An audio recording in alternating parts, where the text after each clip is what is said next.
Hoy los videojuegos nos hacen reír, competir, explorar mundos imposibles e incluso emocionarnos hasta las lágrimas. Pero hubo un tiempo en que la idea de controlar lo que aparecía en una pantalla parecía imposible. Antes de Mario, antes de Pong, antes de Atari, los videojuegos ni siquiera existían como concepto. ¿Cómo pasamos de esa realidad a una industria que mueve a miles de millones de personas y conecta a jugadores de todo el mundo? Esta es la historia del nacimiento de una era.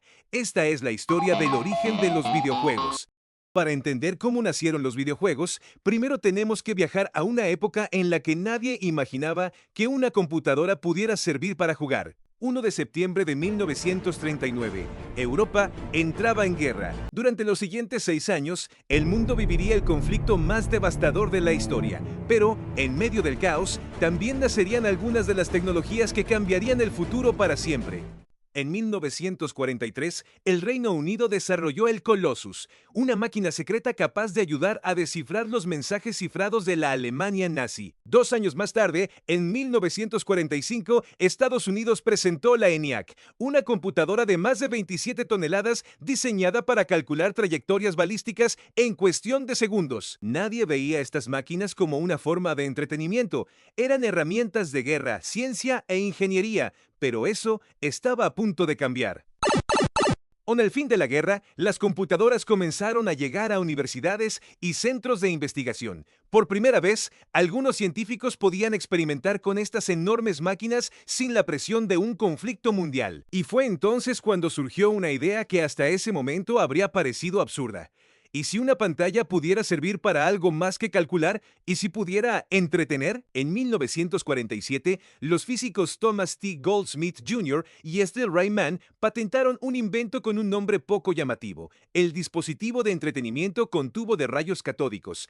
Aunque hoy suena extraño, muchos historiadores lo consideran el primer paso hacia lo que décadas después llamaríamos videojuegos. No tenía gráficos, no existían personajes, ni niveles, ni siquiera utilizaba una computadora como las que conocemos hoy. El jugador controlaba un punto de luz en la pantalla de un osciloscopio mediante unas perillas, simulando el lanzamiento de un misil hacia objetivos dibujados sobre una lámina transparente colocada frente al monitor. Hoy puede parecer algo extremadamente simple, pero en 1947 era una idea revolucionaria. Por primera vez, una pantalla dejaba de mostrar únicamente información para permitir que una persona interactuara con ella por diversión. Era un experimento modesto, pero acababa de nacer una idea que cambiaría el mundo.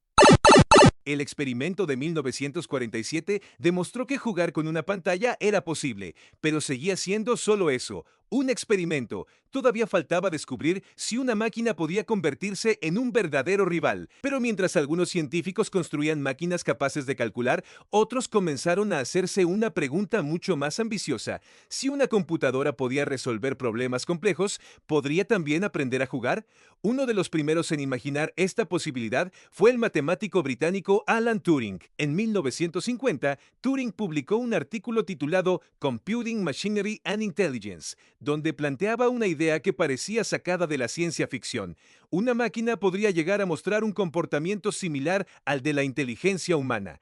Para demostrarlo, propuso una prueba conocida como el test de Turing, un experimento que buscaba responder una pregunta revolucionaria.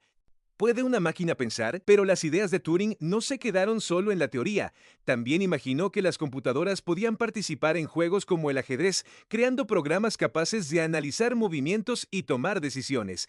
El problema era que las computadoras de aquella época todavía eran demasiado lentas y limitadas para ejecutar algo así. Sin embargo, la idea ya estaba sembrada. Si una máquina podía seguir reglas, analizar posibilidades y tomar decisiones, entonces quizás también podía jugar. La respuesta comenzaría a llegar apenas 3 años después. En 1950, durante la Exposición Nacional Canadiense de Toronto, el ingeniero Joseph Cates presentó una máquina muy diferente a cualquier otra de su época. Medía casi 4 metros de altura y había sido construida para demostrar el funcionamiento de un nuevo tipo de tubo electrónico llamado Aditron. Pero en lugar de resolver complejos cálculos científicos o militares, Bertie hacía algo inesperado. Jugaba al 3 en raya. Los visitantes podían enfrentarse directamente a la máquina, que incluso era capaz de ajustar su nivel de dificultad.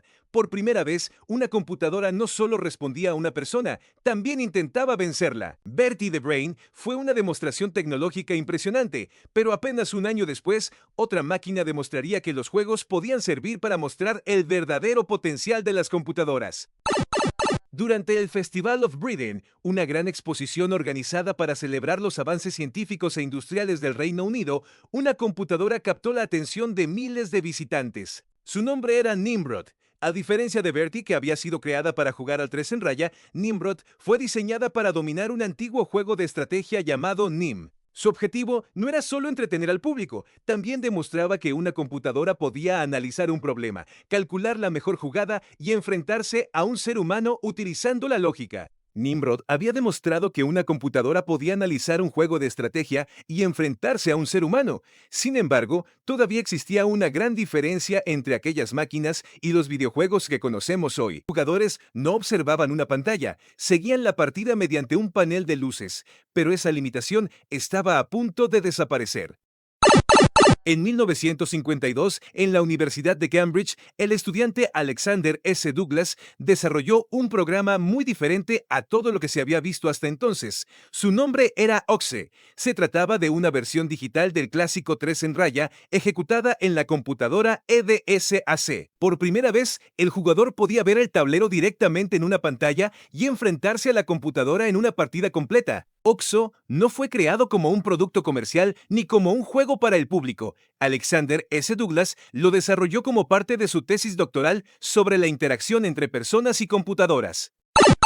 Durante más de una década, las computadoras habían demostrado que podían calcular, resolver problemas e incluso jugar, pero todavía existía un detalle importante: ninguna había sido creada simplemente para divertir. Eso cambió en 1958. El físico estadounidense William Higginbotham preparaba una exposición científica abierta al público. Sin embargo, había un problema. Las exhibiciones resultaban interesantes, pero también bastante aburridas para los visitantes. Así que decidió construir algo completamente diferente: un sencillo juego de tenis controlado por dos personas. La inspiración llegó de una forma completamente inesperada. Mientras revisaba el manual de una computadora analógica Donner Model 30, Higginbotham encontró un ejemplo que explicaba cómo calcular la trayectoria de un proyectil, teniendo en cuenta la gravedad y la resistencia del aire. Entre aquellas páginas aparecía la simulación de una simple pelota rebotando, y entonces tuvo una idea: ¿y si esa pelota pudiera convertirse en un juego de tenis? En apenas un par de horas, dibujó el diseño de lo que sería Tennis for Two. Utilizaría un osciloscopio como pantalla y dos controles para que los visitantes pudieran golpear una pelota virtual de un lado al otro de la cancha. El juego era sorprendentemente sencillo. En la pantalla de un osciloscopio aparecía una vista lateral de una cancha de tenis. Cada jugador utilizaba un pequeño control equipado con una perilla y un botón para golpear una pelota representada por un simple punto de luz. A pesar de su simplicidad, el juego simulaba la trayectoria de la pelota, la gravedad y el rebote en la cancha, ofreciendo una experiencia sorprendentemente realista para su época. Lo que para Higginbotham era solo una forma de hacer más entretenida una exposición científica, terminaría convirtiéndose en uno de los momentos más importantes de la historia de los videojuegos. Durante más de una década, científicos e ingenieros habían demostrado que las computadoras podían jugar, pero todavía faltaba un juego que inspirara a otros a crear más. Ese momento llegó en 1962. En 1962, el Instituto Tecnológico de Massachusetts, conocido como MIT, acababa de recibir una nueva computadora, la PDP-1. A diferencia de las enormes computadoras de la década anterior, la PDP-1 era más rápida, permitía interactuar con ella en tiempo real y contaba con una pantalla capaz de mostrar gráficos. Aquellas características despertaron la imaginación de un grupo de estudiantes y programadores. Entre ellos se encontraba Steve Russell. El resultado fue un juego tan sencillo como revolucionario. Dos naves espaciales se enfrentaban en el vacío del espacio, mientras una estrella situada en el centro ejercía una fuerza gravitatoria capaz de alterar sus trayectorias. Cada jugador controlaba una nave, podía girar, acelerar y disparar misiles para intentar destruir a su oponente, pero acercarse demasiado a la estrella significaba ser absorbido por su gravedad. Y cuando todo parecía perdido, existía una última oportunidad, el hipersalto, una función que teletransportaba la nave a una posición aleatoria con la esperanza de escapar del peligro o de aparecer justo frente al enemigo.